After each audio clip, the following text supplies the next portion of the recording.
menginformasikan tentang memahami penyesuaian atas aset tetap.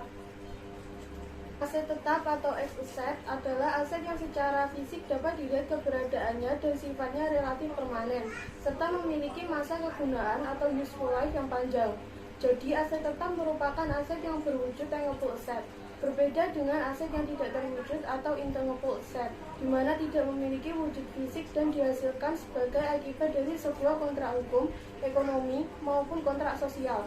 Contoh aset tetap adalah tanah, bangunan, kendaraan operasional, peralatan kantor, peralatan toko, perabot kantor, dan perabot toko. Tanah merupakan satu-satunya aset tetap yang tidak disusutkan atau non-depreciable asset, karena nilainya akan selalu cenderung naik. Tanah merupakan satu-satunya aset tetap yang tidak disusutkan atau non-depreciable asset, karena nilainya akan selalu cenderung naik, bukan menurun. Tanah memiliki umur ekonomis atau economic life atau masa manfaat atau benefit life yang tidak terbatas atau unlimited life. Sedangkan untuk aset tetap lainnya yang dapat disusutkan atau depreciable asset, penyusutannya dinamakan depresiasi. Aset tetap ini memiliki umur ekonomis yang terbatas atau limited life.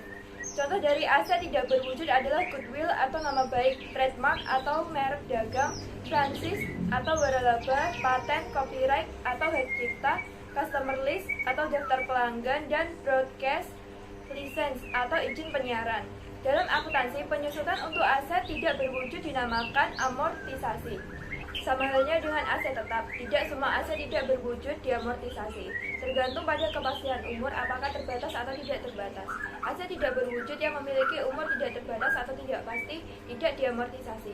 Sedangkan aset tidak berwujud yang memiliki umur terbatas atau pasti akan diamortisasi. Aset tidak berwujud yang tidak diamortisasi adalah goodwill, trademark, dan broadcast license.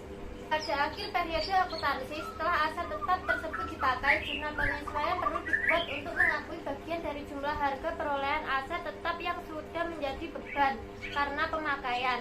Penyusutan dapat diartikan sebagai 1. Menurunnya kegunaan dari suatu aset tetap. 2.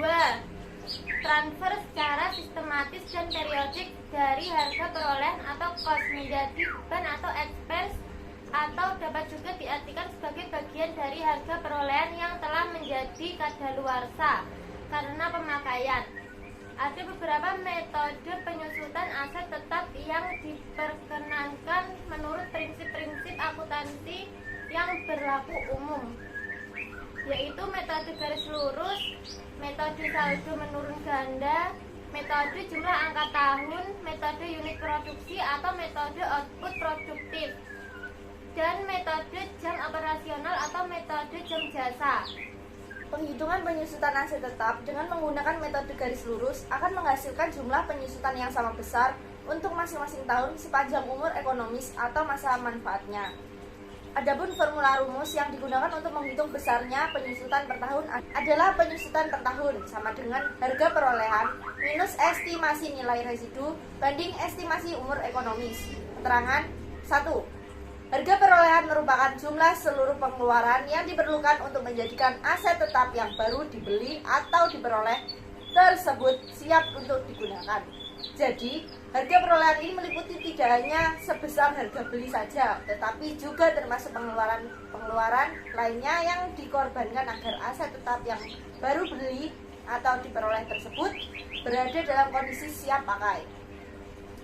Contoh pengeluaran lainnya adalah biaya pajak, biaya angkut, biaya asuransi, atau jika diasuransikan, biaya pemasangan, dan sebagainya.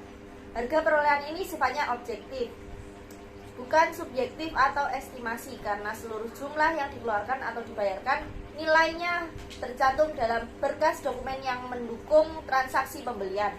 Karena sifat yang objektif, maka seringkali harga perolehan dikatakan memiliki atau mencerminkan karakteristik dapat diuji atau diukur, atau dapat disebut dengan variability.